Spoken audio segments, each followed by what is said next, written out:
Anonymous Inspiration by Laura Thatcher. It was one of those mornings where you look outside your window and the sun is shining, but you can feel the chill through the sun's rays. I hear my sister starting up the coffee maker and opening the garage to throw all of her surf stuff into her car. She yells for me to get ready and ends it with an enthusiastic, "You snooze, you lose!"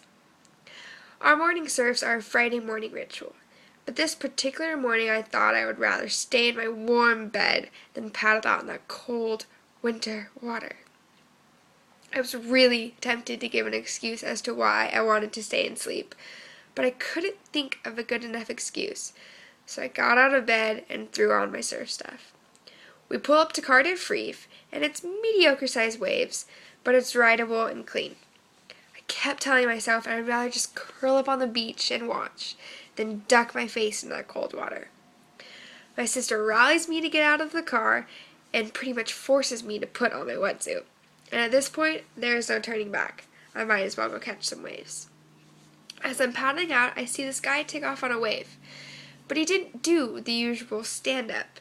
He stayed laying down and just cruised down the line on his belly. He was hooting and hollering and had a huge smile on his face, like it was the best wave he's ever caught. I thought to myself how funny it was that he was so happy, but he didn't even stand up. So I'm out in the lineup, shivering, trying to pick a peak to catch a wave, when I hear the same guy cheering on a wave. "You! You! You!" I said to myself out loud, I need to sit wherever that guy is sitting, because it seems like he's having fun. I caught a wave and paddled back out a little to my right. At the same time, the cheerful man was paddling out and sat next to me. I got a closer look at his surfboard setup, and I noticed it was not a regular surfboard. It had fins on the sides of the upper part of the board, where you would put your feet to stand up, and had handles all along the sides.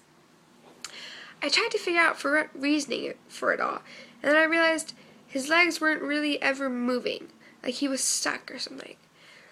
A couple of waves go by, and he was talking to some other surfers when I overheard him say that his upper body strength was what kept him from losing his board. He had to hold on really tight if he ever went over the falls, he said with a little giggle in his words.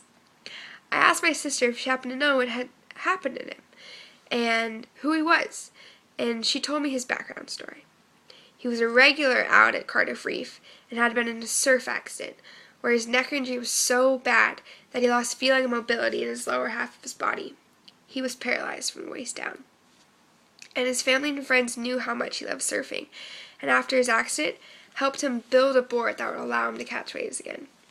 The fins on the upper part of the board were there so that his legs didn't slide off, and the handles were there to pull himself back up on the board. The making of this board must have taken a lot of money and effort to come up with the strategy and technique to building a board that allows him to surf again. Then it really hit me when I realized that is why he wasn't standing up when he caught a wave, because he was paralyzed, and he was catching more waves than I was out there. I couldn't believe it. I saw him catch another wave, and at the end, he tumbled and fell off his board. For a second, my heart stopped, and I wondered if I should go help him. But then I watched him pull his entire body back on his board, using only the strength of his arms and with the help of the handles. I was so impressed that he was out in the water again, even after the accident, and even getting tumbled by waves. And he did not let the fear of getting injured again stop him from doing what he loves, surfing. And the fact that he goes out there on those cold winter days, catching waves on his belly with the biggest smile and the best attitude is so inspirational. It makes me really second-guess myself when I'm complaining about going in that cold water, when I still have my lower half of my body to allow me to even stand up on a wave. He raised the bar for people who have let an injury keep them from doing what they love, in matter of fear or laziness. He takes risks of getting washed up by waves, and for him, the risk is obviously worth taking. I never really got to talk to him or figure out his name, but if I ever do, I will make sure to let him know how much of a true, inspirational person he is to everyone who knows what it is like to surf.